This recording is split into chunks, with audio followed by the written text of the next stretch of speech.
In 2007 China, you could buy a Volkswagen Passat. But you could also buy a Volkswagen Magotan, which is basically a Europe-spec Passat. A Volkswagen Passat competing against another Volkswagen Passat? What's going on here?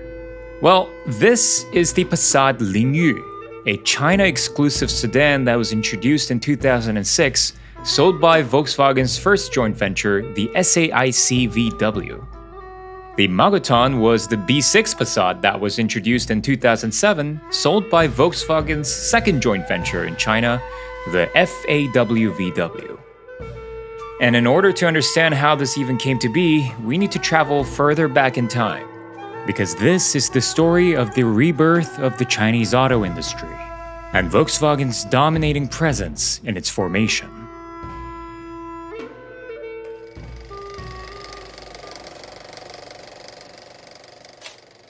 For many foreign automakers trying to get a piece of the colossal pie that was the Chinese market, the method in which they could enter was by setting up a joint venture with a Chinese company.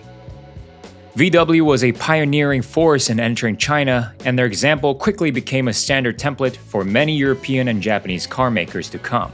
The first of the many ventures was with the SAIC. In 1984, a small detachment of the board of Audi visited Shanghai, the city that was to be the heart of automotive manufacturing as China headed into a new age of industrialization. But what greeted the Germans was not a new manufacturing facility that posed exciting new capabilities, but rather, according to Martin Posth, a dilapidated shed. On the dusty concrete walls hung a sign that said STAC, the Shanghai Tractor Automobile Corporation. The company had been manufacturing Daimler trucks and cars based on Mercedes platforms back in the 50s in very small quantities. Now at the time, there were not a lot of cars going around in China. In fact, the very few motor cars that were trundling about were mostly trucks. To give you an idea of how few, out of 1,000 Chinese citizens, there were just 8 motor cars, and of those 8, only 2 of them were passenger cars. In comparison, Japan at the time had 220 cars for 1,000 citizens, and in Germany that number was over 500. There were a lot of factors that were working against China in building up a high number of cars. Between the 50s and the 70s, China was riddled with instability, having dealt with the Korean War outside the border and the Cultural Revolution within. The latter especially hit hard as passenger vehicles were seen as luxurious transport that went strictly against Mao's Communist Manifesto, and therefore very uncommunist. But with the new chief in town and his so-called reform and opening up policy, as with the rest of the country, the auto industry went through large-scale restructuring processes, with corporate entities like the STAC gaining more autonomy. The reformations and the economic rise that followed raised the demands for passenger cars and buses, which China's existing manufacturing facilities could not hope to supply. But with the meteoric economic rise of Japan and Korea, China, under the leadership of Deng Xiaoping, was feeling the pressure of rapid industrialization. Determined that automobiles would carry their country into this age of prosperity, the Chinese statesmen decided to send their delegates to foreign automotive powers for investments and engineering know-how. And one of the destinations was Germany. To the Chinese, the only German car company they had known was Mercedes. Having had manufactured Mercedes vehicles, albeit a few, they decided to visit their old partners once again. But when the delegates arrived in Berlin, what they saw were not Mercedes, but streets filled with cars with a badge they had never seen before. "Who makes these vehicles?" the delegates asked. "Why, Volkswagen, of course," the Germans replied. With the technological gap between China's domestic capabilities and that of the Germans ever widening, the Chinese were eager to bring in foreign companies to share their century-old know-how. And when the delegates found their way into the Volkswagen's headquarters to propose a joint venture, the Germans jumped on the chance.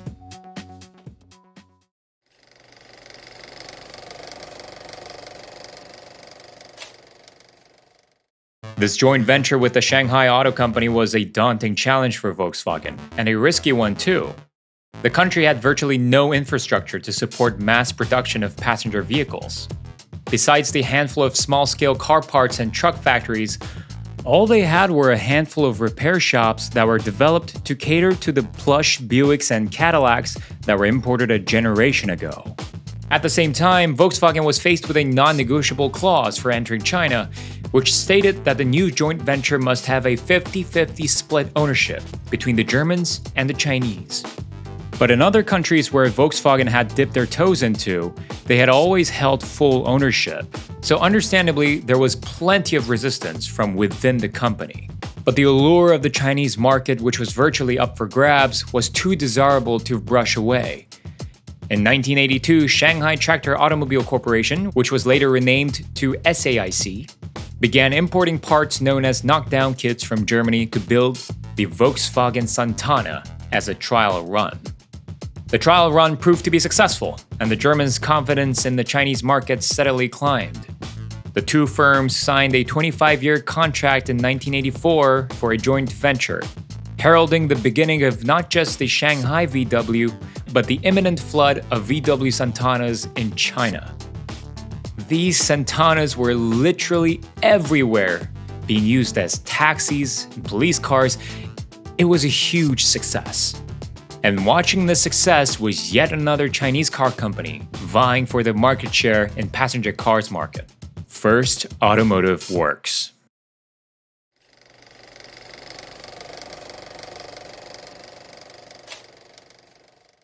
The F8W, as the name implies, was the first major vehicle manufacturing complex in China that was initially funded by the Soviet Union.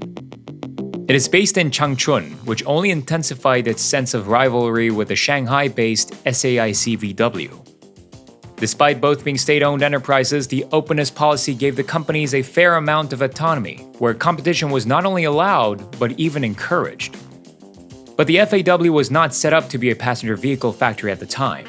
The decades of focus on light trucks meant that they were behind SAIC despite the larger scale and more advanced manufacturing capabilities.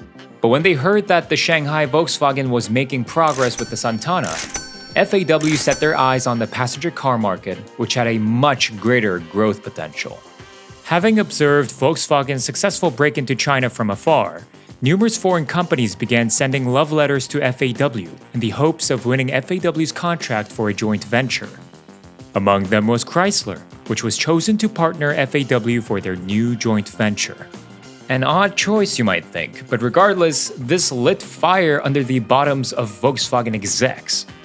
When the Germans had surveyed the FAW's much more advanced manufacturing plant, they were seriously concerned about the prospect of having Chrysler and its subsidiary brands setting up a mass production line in Changchun, which could effortlessly outmaneuver the Shanghai venture. The head of Volkswagen Group at the time, Karl Hahn, decided to take action.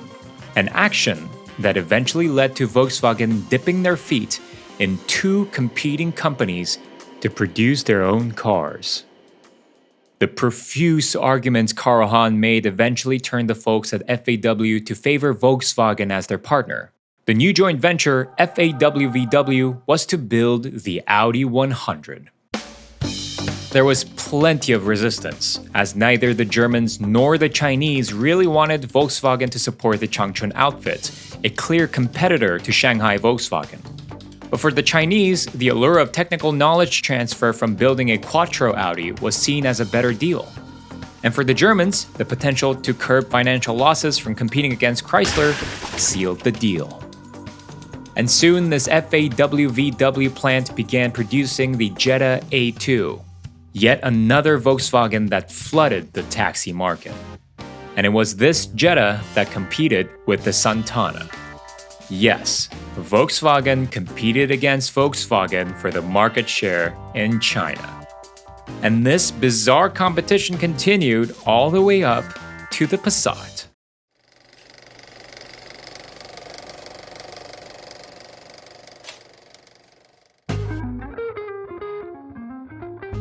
The Passat name didn't enter the Chinese market until 1999.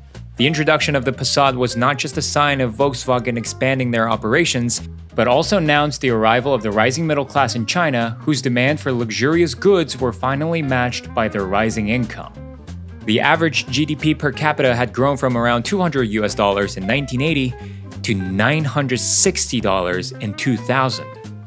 The first Passat to enter the Chinese market was the B5, but it wasn't just any B5. No, it was the long wheelbase version of the Passat.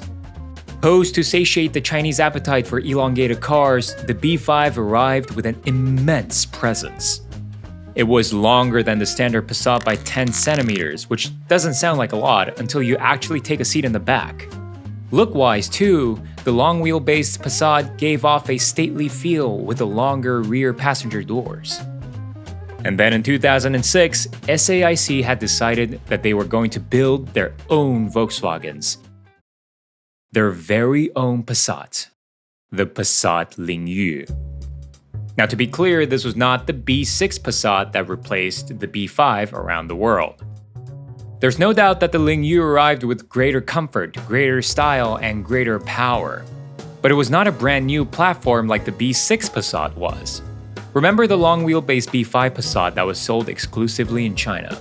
The platform that car was based on was called the PL45 Plus. This very same platform then became the underpinning of the first generation Skoda Superb in 2001. Shanghai Volkswagen then imported these Skodas back into China and rebadged them as the Passat Lingyu in 2005.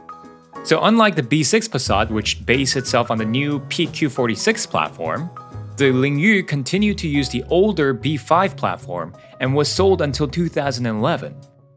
But wait, there's more, because the German spec B6 Passat was also sold in China as well, just under a different name, the Magotan.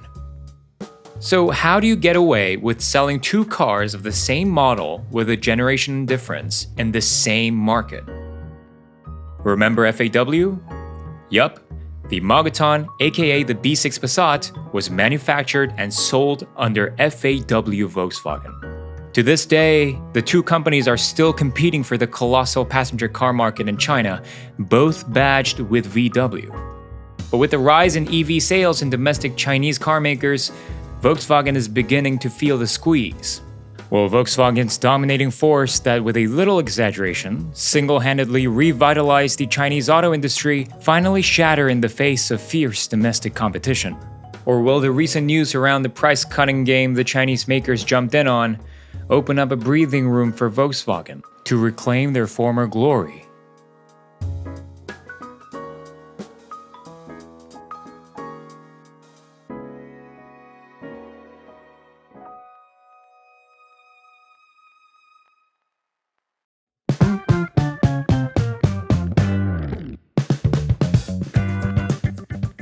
Thank you for watching this video.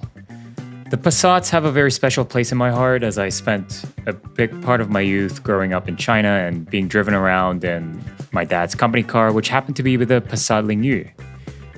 Anywho, if you liked it, please consider leaving a like and subscribe, and I'll see you on the next one.